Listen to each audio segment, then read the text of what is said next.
नमस्कार। आज हम एक अहम दस्तावेज पर चर्चा कर रहे हैं। व्यक्तित्व विकार, उपचार और नर्सिंग हस्तक्षेप। ये पर्सनालिटी डिसऑर्डर्स पर केंद्रित है। जी। देखिए, ये जो व्यक्तित्व विकार हैं, ये सोचने, महसूस करने और व्यवहार करने के ऐसे गहरे पैटर्न हैं जो हमारी संस्कृति की आम उम्मीदों से काफी अलग होते हैं। हाँ, और इनका असर बहुत गहरा होता है। रिश्तों पर, काम करने की काबिलियत पर, यहाँ तक कि ज़िंदगी की क्वालिटी पर भी। तो आज हमारी कोशिश रहेगी कि हम इन विकारों को समझें, इनके इलाज के तरीकों पर बात करें और ख़ास तौर पर नर्सिंग देखभाल के जो महत्वपूर्ण पहलू हैं, उन पर रोशनी डालें। तो चलिए शुरू करते हैं। बिल्कुल। और देखिए, इन्हें समझना इसलिए भी ज़रूरी है क्योंकि ये सिर्फ कुछ ऊपरी लक्षण नहीं है। ये सोचने और बर्ताव करने के बहुत गहरे, स्थायी पैटर्न हैं। व्यक्ति की पूरी ज़िंदगी इनसे प्रभावित होती है। हाँ, और स्रोत में कई तरह के विकारों का जिक्र है, जैसे असामाजिक व्यक्तित्व विकार मतलब एंटी सोशल पर्सनालिटी डिसऑर्डर और सीमावर्ती व्यक्तित्व विकार यानी बॉर्डरलाइन पर्सनालिटी डिसऑर्डर। ये तो काफी सुने हुए नाम है। जी, ये प्रमुख हैं। पर इनके अलावा भी कई हैं, जैसे पैरानॉइड, स्किज़ॉइड, नार्सिसिस्ट। हर एक का अपना अलग पैटर्न होता है। और इलाज के लिए स्रोत में कई रास्ते बताए गए हैं, जैसे साइकोथेरेपी जिसमें वो सीबीटी और डीबीटी का जिक्र है। हाँ, कॉग्निटिव बिहेवियरल थेरेपी और डायलेक्टिकल बिहेवियरल थेरेपी। सही। फिर दवाएं हैं, फार्माकोथेरेपी जो शायद लक्षणों को मैनेज करती हैं, और ग्रुप थेरेपी, पुनर्वास कार्यक्रम, काफी कुछ है। बिल्कुल। और यही बात थोड़ी और दिलचस्प हो जाती है।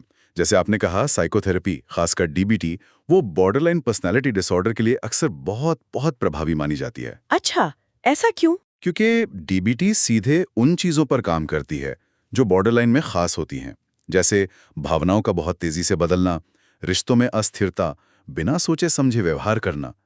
ये स्किल सिखाती है इनसे निपटने के लिए। और दवाएं? दवाएं मदद कर सकती हैं, हाँ। लक्षणों को, जैसे मूड स्विंग्स या एंग्जाइटी को कंट्रोल करने में मदद कर सकती हैं, पर वो मूल विकार का इलाज नहीं करती। असल मकसद तो हमेशा यही रहता है कि व्यक्ति एक बेहतर संतुलित जीवन जी सके। समझ गई। तो थेरेपी और दवाओं के अलावा नर्सिंग का क्या रोल है इसमें? मतलब नर्सें कैसे मदद करती हैं? नर्सों का रोल तो बहुत ही अहम है, मैं कहूँगा। सबसे पहले तो मरीज के साथ एक चिकित्सीय, एक भरोसे का रिश्ता बनाना, ये बहुत ज़रूरी है। भरोसे का रिश्ता? हाँ। फिर स्पष्ट सीमाएं बनाए रखना, मरीज को अपनी भावनाएं व्यक्त करने के लिए प्रोत्साहित करना, उन्हें भावनात्मक सहारा देना, और हाँ, सबसे ज़रूरी, सुरक्षा सुनिश्चित करना। सुरक्षा? हाँ, मतलब? खासकर अगर मरीज को खुद को नुकसान पहुंचाने या आत्महत्या के विचार आ रहे हों, उस रोकथाम पर नजर रखना, और साथ ही उन्हें अपनी देखभाल सेल्फ केयर के लिए बढ़ावा देना। आपने भरोसे के रिश्ते और सीमाओं की बात की। ये सुनने में सीधा लगता है, पर क्या ये वाकई इतना आसान है, खासकर जब व्यवहार चुनौतीपूर्ण हो? आसान तो नहीं कह सकते, पर यह बुनियाद है। एक मजबूत चिकित्सीय संबंध और बिल्कुल साफ, लगातार बनी रहने वाली सीमाएं ही विश्वास बनाने और मुश्किल व्यवहारों को संभालने की कुंजी हैं। इससे मरीज को एक तरह की सुरक्षा महसूस होती है। ठीक है। अब दस्तावेज में असामाजिक व्यक्तित्व विकार मतलब एंटी सोशल वालों के लिए कुछ खास बातें लिखी हैं, हम्म, जैसे उनसे क्या उम्मीद रखनी है और नियम तोड़ने पर क्या नतीजे होंगे, ये साफ साफ बताना। जी। उनके जो मैनिपुलेटिव मतलब जोड़ तोड़ वाले व्यवहार है, उन पर नजर रखना, सामाजिक कौशल सिखाने में मदद करना, और ये कि वो अपने कामों की जिम्मेदारी लें। बिल्कुल।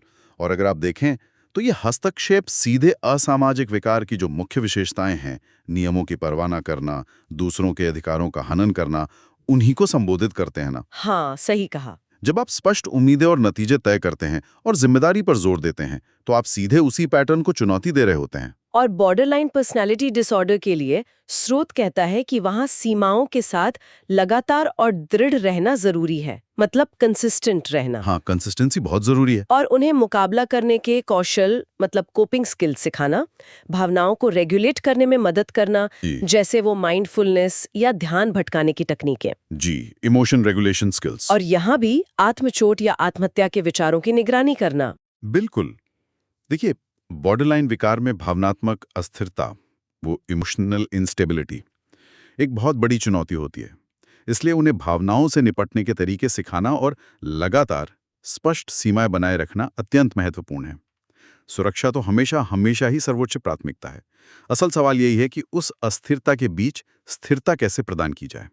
स्रोत में बुजुर्ग मरीजों पर भी थोड़ा ध्यान दिया गया है, जैसे उनकी उम्र के साथ होने वाले बदलावों का ख्याल रखना, शायद याददाश्त में कमी या चलने फिरने में दिक्कत, हाँ, संज्ञानात्मक या गतिशीलता में बदलाव। और देखभाल में परिवार को शामिल करना, ये भी जरूरी बताया गया है।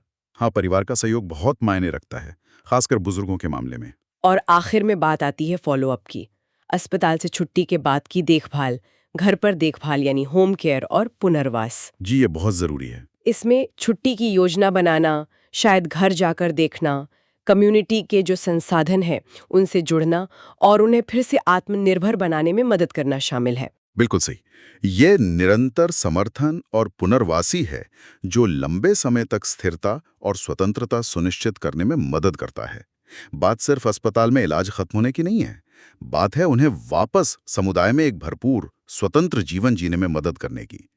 तो इसका मतलब यही है कि देखभाल एक सतत प्रक्रिया है, ये रुकती नहीं है। तो हमने देखा कि व्यक्तित्व विकार वाकई काफी जटिल स्थितियां हैं। इनके लिए एक बहुआयामी और हर व्यक्ति की जरूरत के हिसाब से तैयार की गई देखभाल की जरूरत होती है। हाँ, बिल्कुल। इसमें थेरेपी है, कभी-कभी दवाएं हैं और नर्सों का बहुत महत्वपूर्ण सहारा है, जो सुरक्षा, सीमाओं और मुकाबला करने के कौशल पर केंद्रित है। जी।